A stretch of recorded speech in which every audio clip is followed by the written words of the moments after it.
You know, I've only been doing FIMIs for what? Like a year now? Any competent creator would have come up with like a standard introductory thing to do for videos like this.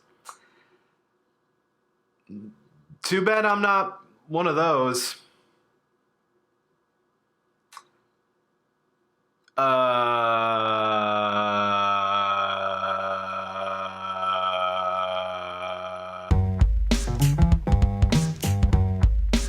Heyo people, and welcome to another edition of FIMI, or fuck, I missed it. With this episode, we'll be covering 51, good God, albums that I missed all throughout the year of 2019. This includes all 4 quarters of the year, just anything and everything I might have possibly missed. And we still probably didn't cover a lot of ground. Shit, a lot of stuff came out this year. We've done a whole bunch of these by now. Hopefully you get the drift. We're just gonna plow through everything quick, as rapid fire as we can possibly do it. So let's get this train rolling with... Man, 2019 has been some kind of year, hasn't it? I never thought we'd see the likes of That Dog again, but here in 2019, they got back together for one more record, and oh my God, it's so fucking good, people. It's that old 90s kind of alternative, you know, that kind of stuff like The Rentals or super early Weezer, only with much more up-to-date lyrics and tons of strings and orchestral work here. Yeah, I didn't see that coming. I'm shocked at how well it turned out, too. This album... Man, I've got a lot to say about this record, and believe me, we will talk about this one more when it hits my best of the year list. Yeah, people, this one is just that good. Please check it out. This is that good alternative stuff, at least for old fossils like me.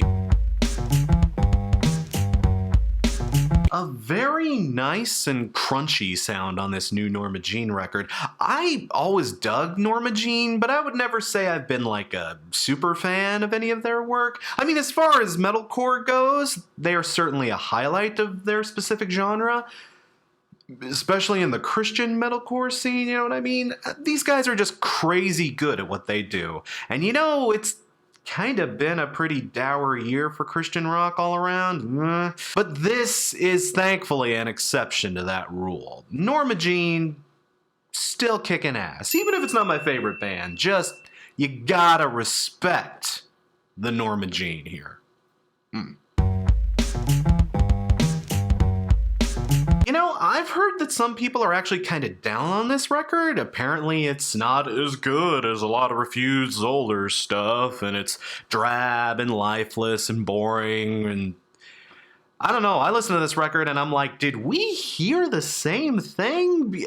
I loved this record. I admit I enjoyed Freedom a little bit more. That album had way more like experimentation, and it had an overall more eclectic sound going for it. There was a lot more going on in that record, but as this stands, it's just a weighty ass collection of hard fucking jams that go all the way out. And yeah, man, I mean, I can understand wanting to get more out of a Refused record, but what we got here still rules. I'm really looking forward to hearing this shit on the Cyberpunk 2077. Cyberpunk 2077? Whatever that game is called is coming out. As most of you probably remember, I really loved McCafferty's Thanks Sorry Sure EP, and while I enjoyed Yarn, wow, that was unexpectedly dark. That record tonally just really came out of left field. This band has had a hell of a shakeup here in the past few months. They broke up and then unexpectedly got together, with Nick's wife coming in and providing bass and backup vocals. And while she does a good work with that, and overall I would say this record is still very good, the more acoustically driven tones are really a nice fit for them. Man, again, they are just on some bleak shit right now. This record is also very dark, very depressive, and man, I want to enjoy this record. I really do, but all I can think of while listening to this is Nick okay? Like, Nick, are you okay, dude? I sincerely hope you're alright, my man. Like, the music is still very solid, but you take care of you, man. I mean, all this rockstar shit, all this my bullshit, all of it, just, I don't know, man. Fuck all that shit. You take care of you, okay? Like, the music's good, but your health is what's important here, dude. I hope you're doing alright.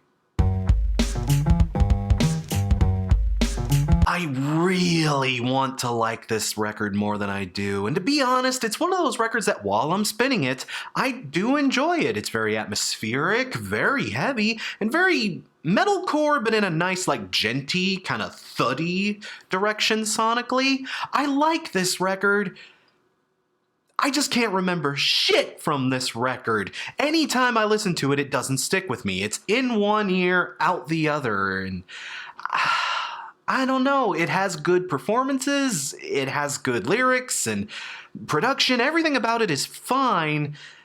Maybe it's just more of a me problem, but nothing about this record just leaves a lasting impression to me. That might be more of a me problem here. Like, I've had to listen to so much metalcore in the past 2 to 3 years, like so much metalcore, people. Oh my god. So maybe it's just all this metalcore just blending together at this point, but man, as much as I want to like this album, and as much as I do like this album, I don't love it. Still, good effort. Very good effort. If you're into metalcore and haven't been burned out silly from it like I have this year, give it a shot.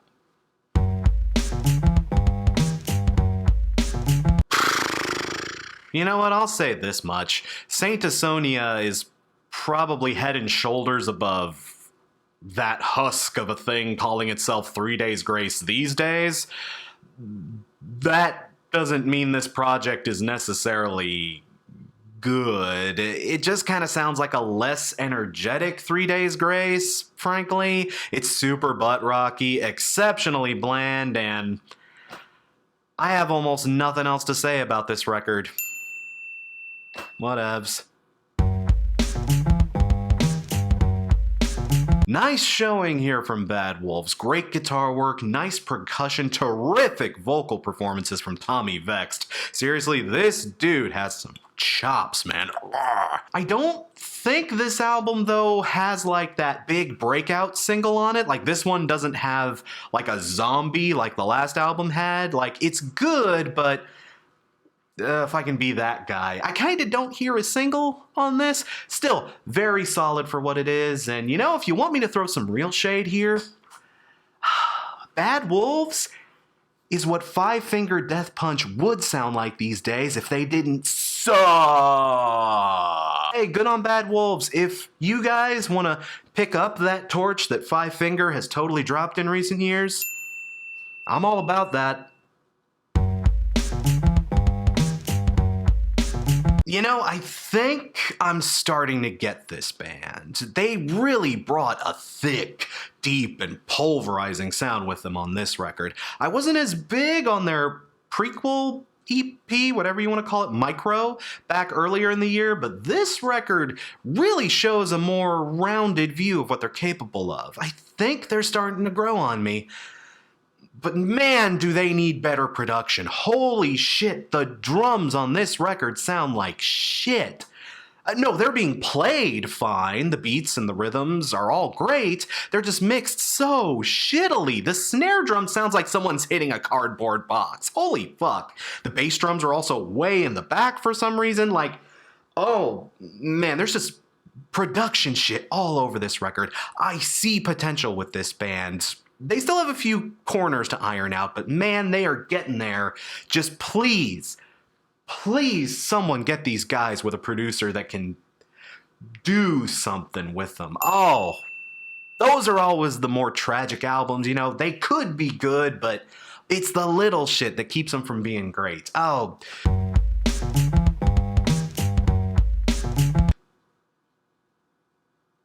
Okay, I wasn't immediately familiar with Issues, if I can be real. I'd heard of them, but I hadn't heard any of their stuff up to this point. This was my jumping on record.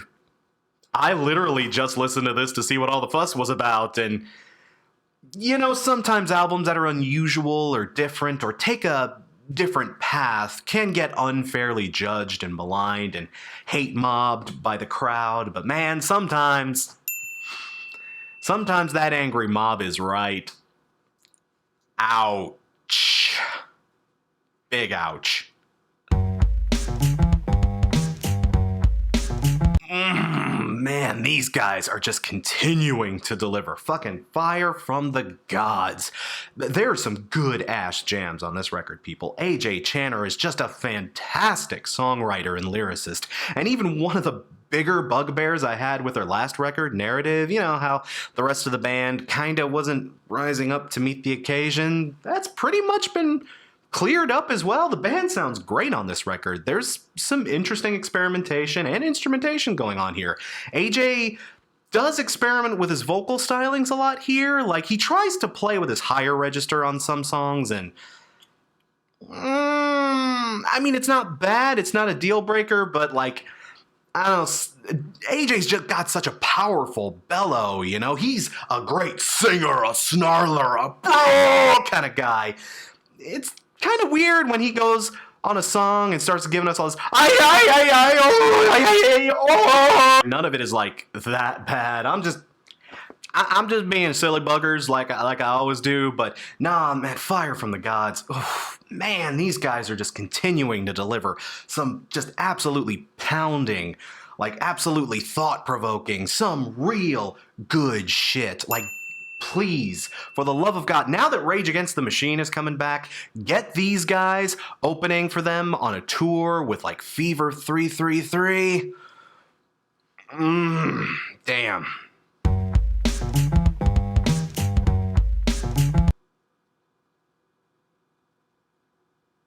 Who the hell is this for?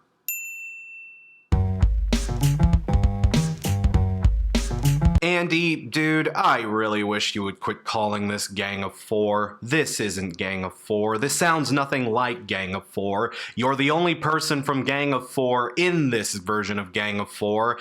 This is so not Gang of Four. This is the Andy Gill experience, and no matter what you do, it will never be Gang of Four again. So put all the good Gang of Four albums back on streaming services, you petty asshole. Just cause you're too scared you don't have the clout to pull a solo career doesn't mean you have to do this to Gang of Four's good name. Just...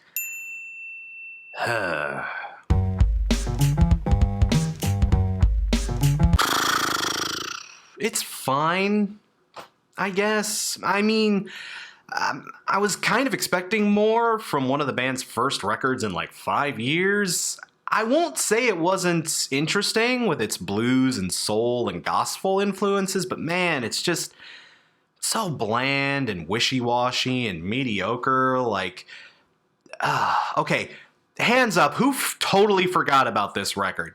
Like, this record came out like a month, 2 months ago. Like, has it even been a month ago? I don't know. But how many of you even remember this came out? Anyone?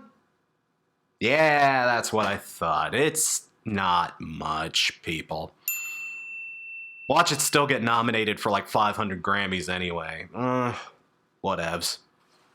I like Coldplay, but this album is whatevs. But Crash, this album is way out of your jurisdiction. Okay, A, when has that ever stopped me before?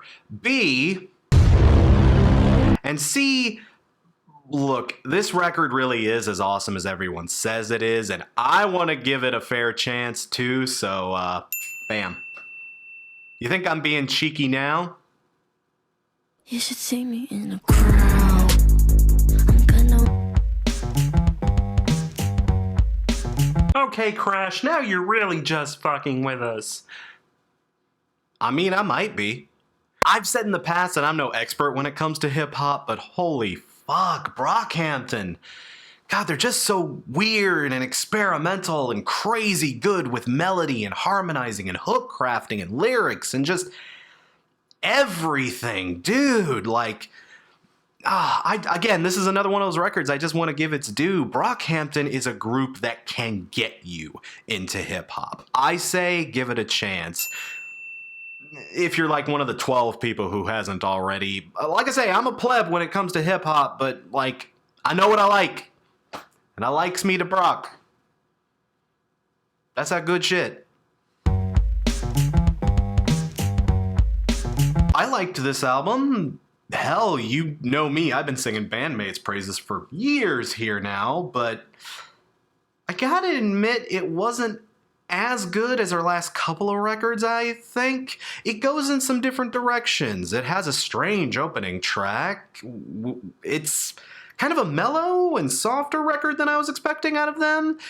It's kind of scaled back as a whole. Not that it doesn't have its heavier moments, but it does some more interesting stuff here. I don't know, it's not a bad thing. These gals can pull off stuff like that, but on this record, I feel like maybe they experimented a little too much. Bandmaid is a band that works best when they're kicking ass and going straight to 11. Like, they are just so good at that balls out kind of heavy rock sound, but I don't know, maybe I'm just being picky. I felt like this album could have used a little more kick-ass, but it's still Bandmaid, it still rocks, it still rules. You know, ever since I became a vegetarian, I have a whole new appreciation for this band.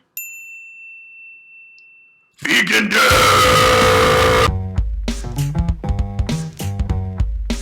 You know, I really liked the last Fleshgod Apocalypse record, King.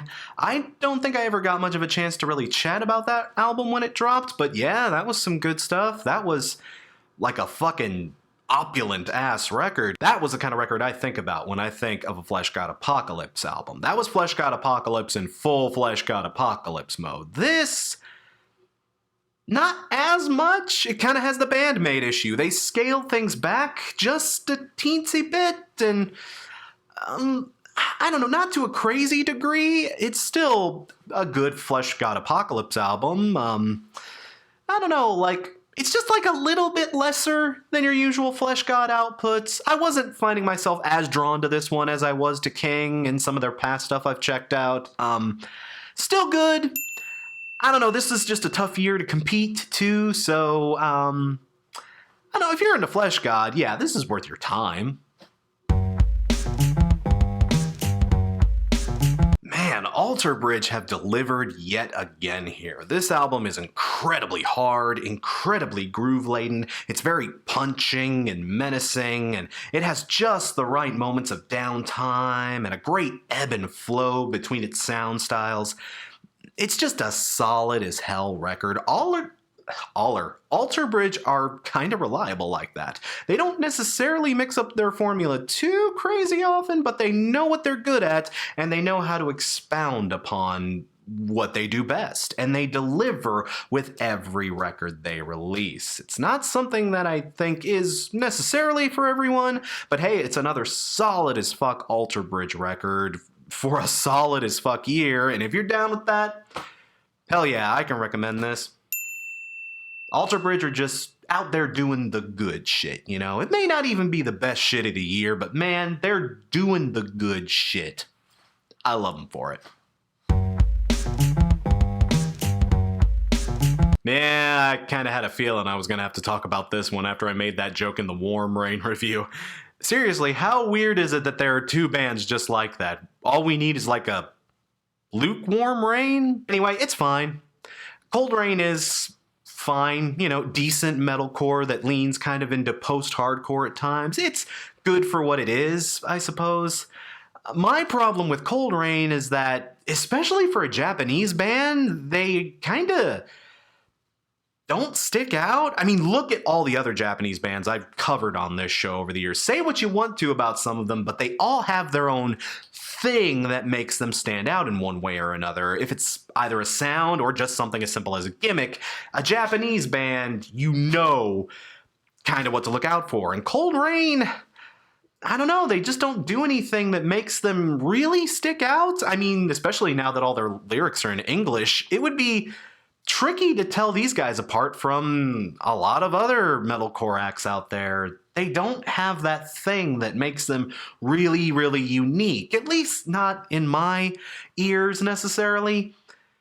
And again, they are like another metalcore band, and like I say, people, I'm starting to burn out a little on metalcore, you know, so again, not bad at all, but it is what it is, you know.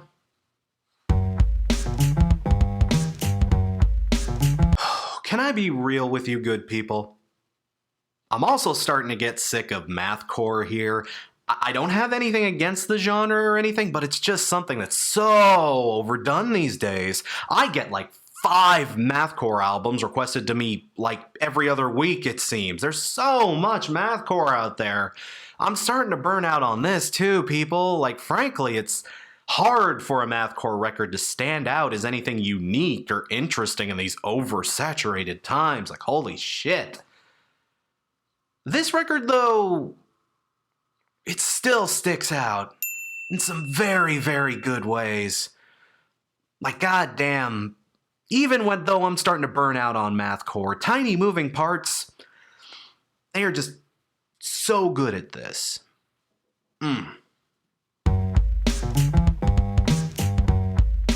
Finnish metal band here that likes to focus on atmospherics, and not necessarily in like a genty or like an airy, vacuous kind of way. You know, like a lot of the stuff that's popular right now, it's more just kind of lucid and dreamy, some very soft synths punctuating some very heavy riffs, and a variety of different vocalists trading singing duties between each other. There's a nice kind of mix-up of stuff going on here. A nice mix of softer stuff and heavier melodies is appealing.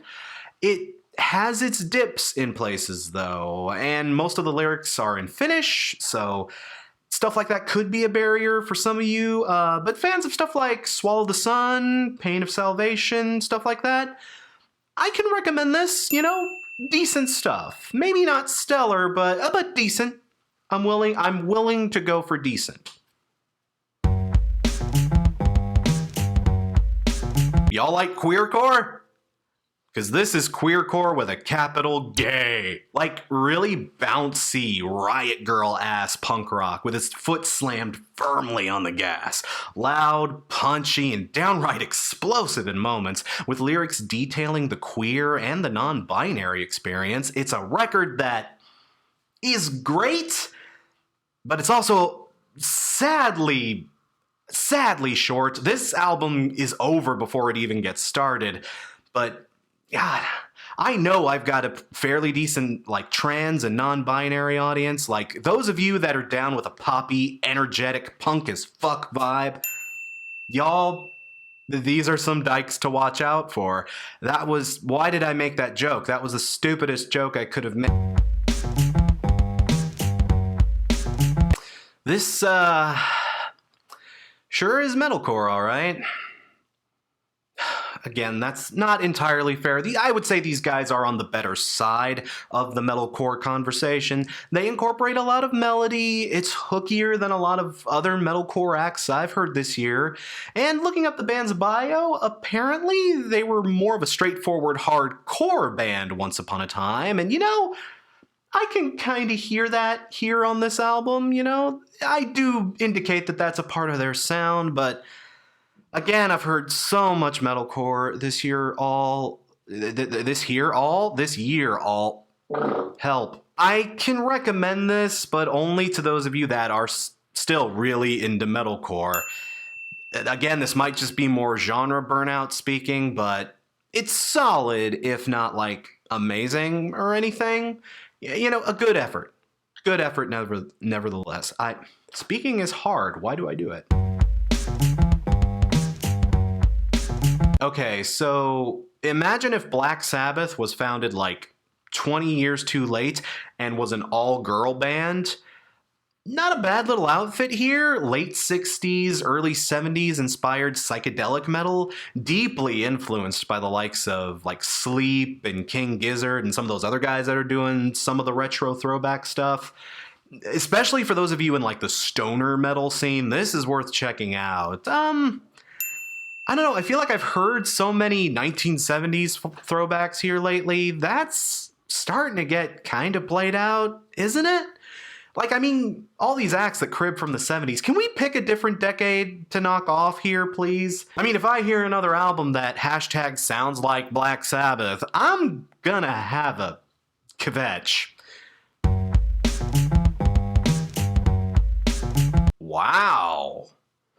Like, damn, y'all. This is power pop of an absolutely brilliant kind of stripe. Beautifully mixed, wonderfully played, and a really awesome emphasis on guitar soloing that something I wish I heard more of in pop, frankly. And their vocalist has a really unique delivery that I really appreciate. The dude kind of sounds like a more flexible and capable John Foreman. I'll say this much for the band Camino. They arguably put out a way better Switchfoot album than Switchfoot did this year. Like, this one snuck up on me, people. This was a very pleasant surprise.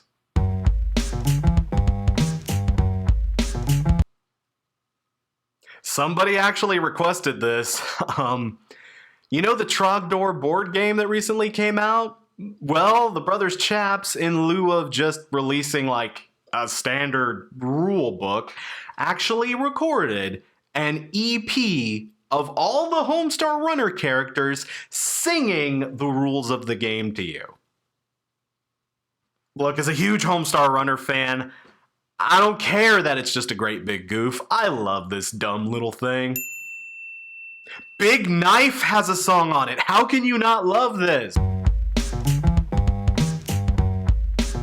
Oh man, remember a few reviews ago where I said I wanted us to start ripping off a whole other era for these classic rock ripoffs, and here comes Dirty Honey with their sorta 80s hair metal bluesier kinda shtick, and I'm listening to it and I'm just sitting here like,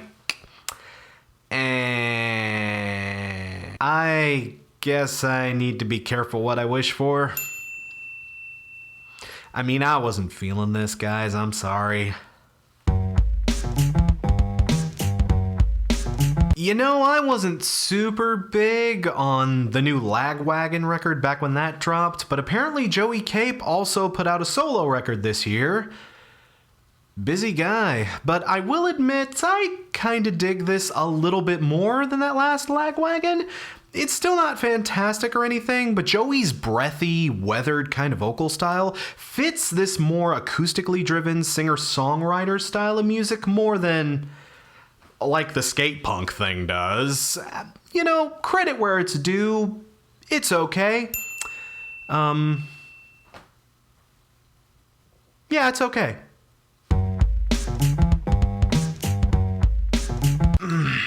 You know, I may just have a big ol' rose-tinted nostalgia blind spot for these guys, but I still posit that Out of the Vein is one of the most underappreciated records by a major band to have ever been released. It's just a hidden treasure of an album, and I've always wanted to say that Third Eye Blind have the ability to make another album like that, but this... it ain't that... I don't know. I mean, it's fine, but...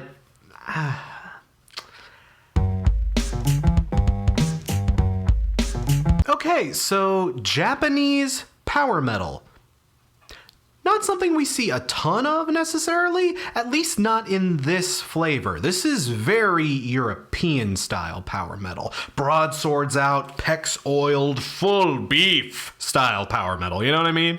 And it's not shabby for what it is, though it kind of has the Coldrain problem of just not really having its own identity. Apart from some of the Japanese vocals, you would be hard-pressed to tell this band from any other Euro power album out there. Again, I'm bad at it. Hell, even their Spotify bio says that they're derivative, so I mean, I can't necessarily disagree with that.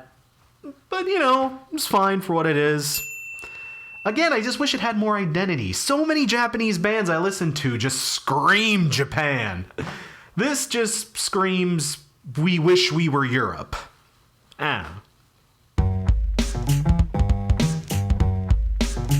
Great little record here for the Pup Remo Drive set.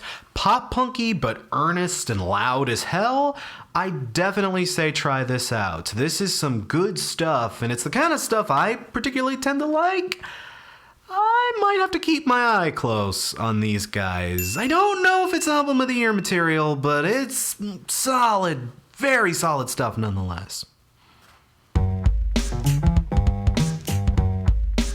Uh-oh, y'all. This is that cutie shit. Y'all know about that cutie shit. Like, even the name is cutie. It sounds like something Lil Diva would sell.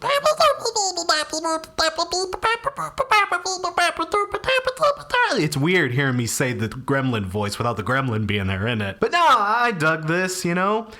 Fans of Caro Caro Bonito and like earlier Poppy, I don't need to tell y'all you need to get in on this. You need to get in on this.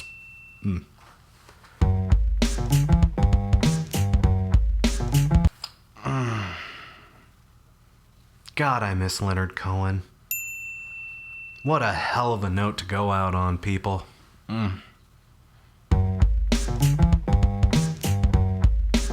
Ooh, okay. All right, so imagine the psychedelic blissfulness of something like Tame Impala mixed with the 70s retro vibe of Church of the Cosmic Skull and the chunky, fuzzy instrumentation of something like The Vines. Yeah, this is some very cool, very Australian-ass sounding rock. I am very, very much here for it. The name is goofy, but fuck, man, I can get down with this. It's awesome that Jimmy Eat World is still out there, and they're still putting out some really solid-ass music. I'm super stoked for these guys. But Integrity Blues was better, y'all.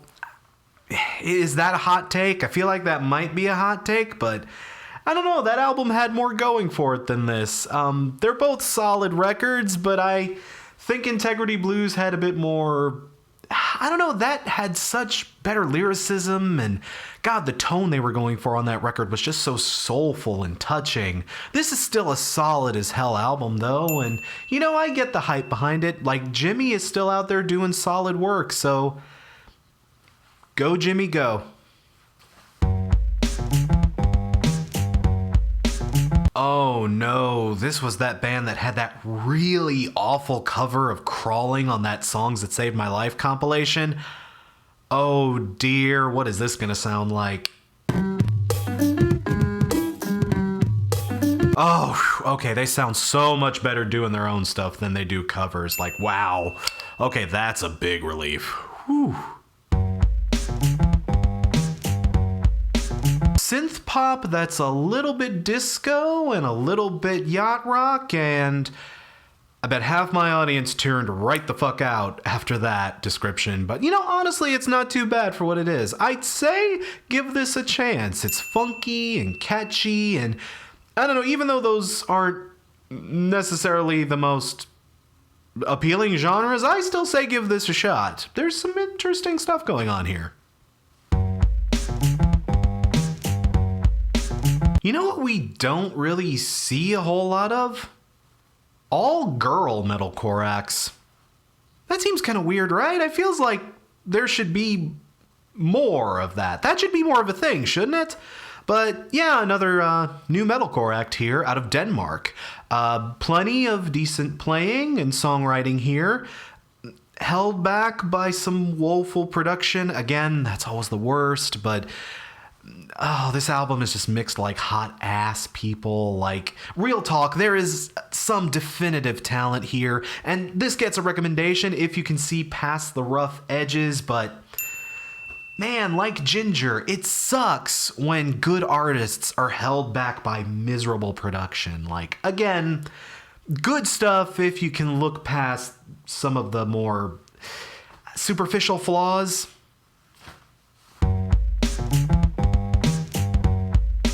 Metalcore, again, and it's fine.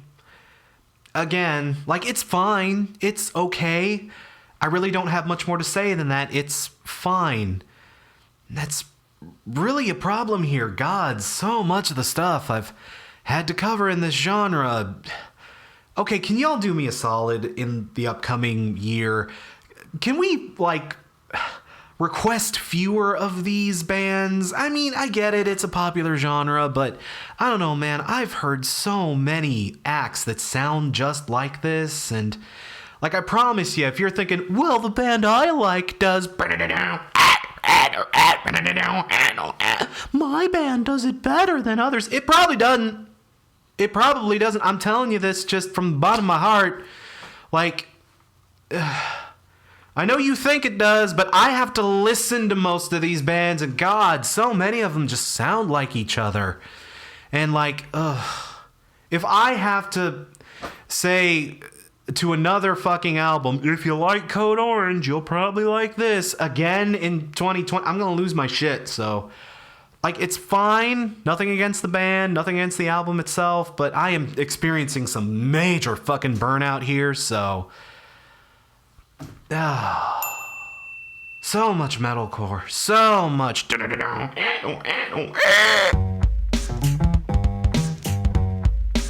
Oh man, I almost forgot that this was a thing that happened. For those of you who don't know, this was actually the final project from longtime Silverjuice frontman David Berman, released less than a month before his tragic death in August.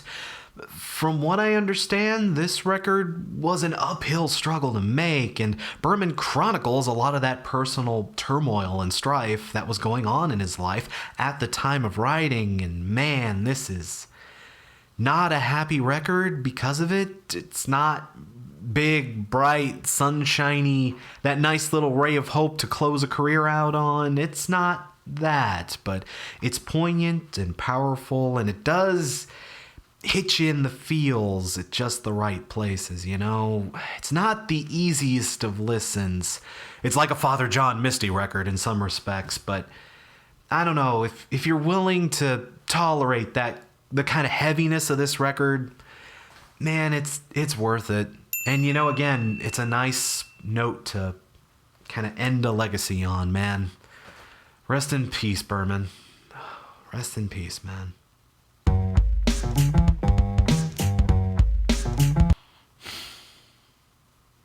You know, I'm not a Motionless in White hater necessarily.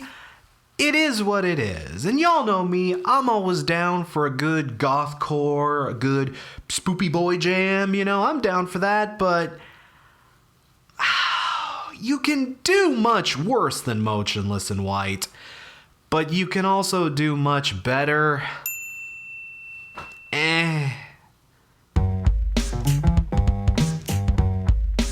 Alt-rocky, pop-punkish kind of stuff that's kind of in that same vein as like Joyce Manor or the Menzingers even. You know, this kind of thing is definitely up my alley. It kind of reminds me of a more chilled out version of the Lawrence Arms, if you can kind of picture that in your head. I dig it.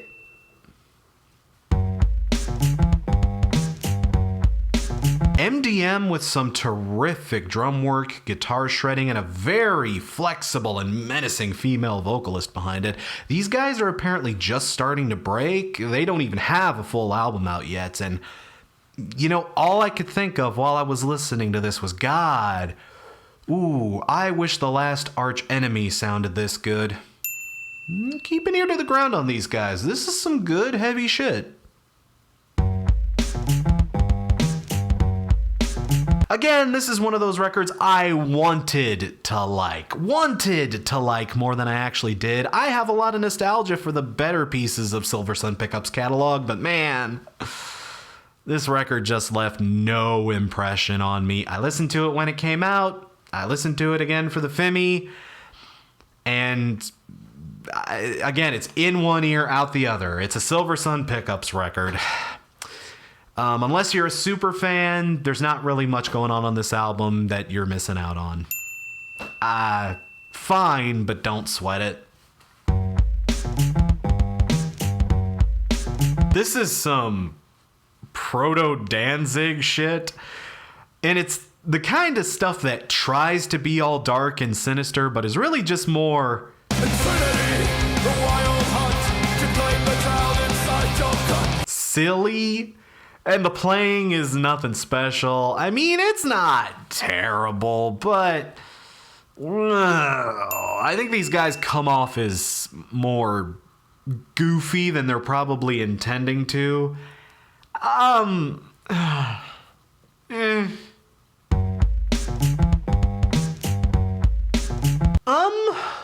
Not bad. Another classic rock throwback, so forgive me if I'm not like crazy enthusiastic about this here, but this goes for more of like a Thin Lizzy, T-Rex, or maybe even like a Cheap Trick feeling thing. It does nothing new, but what it does is pretty okay. I bet some of y'all get a kick out of this. This is one of the better throwbacks in the throwbacky genre. Is that a thing? Can we like declare the whole notion of throwbacks as an entire genre unto itself? I don't know. That's a greater conversation than this. Throw the number up.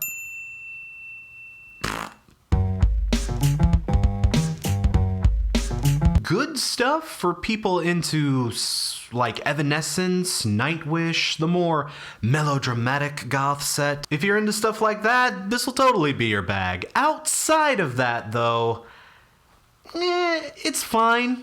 If this is your kind of thing, it'll be your thing, but if not, I get it.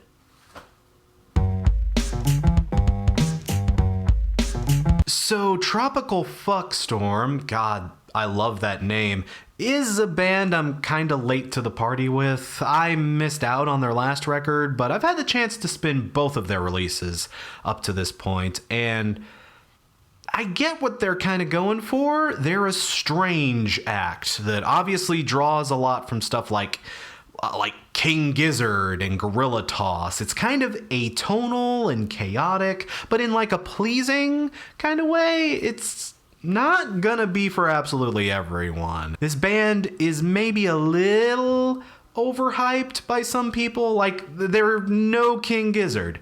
They aren't. But I can certainly respect what they're doing. It has a nice bizarre groove, and, you know, it's weird, but it's a good kind of weird. And I can get behind that. I can get behind that. This is a decent weird groove. Gothic black metal that's pretty dark, but pleasingly melodic in places. It takes a little while to get going, if I can be honest. It can be a little meandering in places, but you know, it gets the job done. Very solid, all around kind of atmospheric little black metal record. You know, pretty decent. Very well done goth synth pop over here. Wow, you guys really threw me a lot of goth stuff this time out. You trying to send me a message? You want me to start wearing like black eyeliner and shit? I mean, if y'all like, comment, and subscribe, I'll wear whatever the fuck you want. But this is pretty cool. Think if like Black Audio were a bit more erasure than Bauhaus, you know? Neat. And that does it for the last FIMI of 2019. Guys, let me know what you thought in the comments. Feel free to put some of your suggestions down there. Did you like some of these stuff? Did you hate some of this stuff? Hey, feel free to let me know down there. We have got a busy few weeks ahead of us. It's finally time for the lists to come out, so the next big video is gonna be my worst of 2019. And people, like, no spoilers, but you're gonna want to catch this one. I'm going to try to have that out before the end of the year. If my schedule messes up, it might be early into 2020, but like, my goal is to try to get it done by New Year's. Maybe a little optimistic, but we'll do our damnedest. But either way, worst is coming up. Best of 2019 is also coming soon after that. So people, stay tuned, because some big stuff is going to be happening here. I do mean big. Like really big. Flash that graphic up again. Wow. There it is. So people, thanks again for watching. Thanks again for tuning in. Stay tuned, because we got more stuff coming down the pipeline, and I will catch you all in the next video. super special thanks to I Love Metal, Metal Robot Reviews, and Brandon Barrowfell.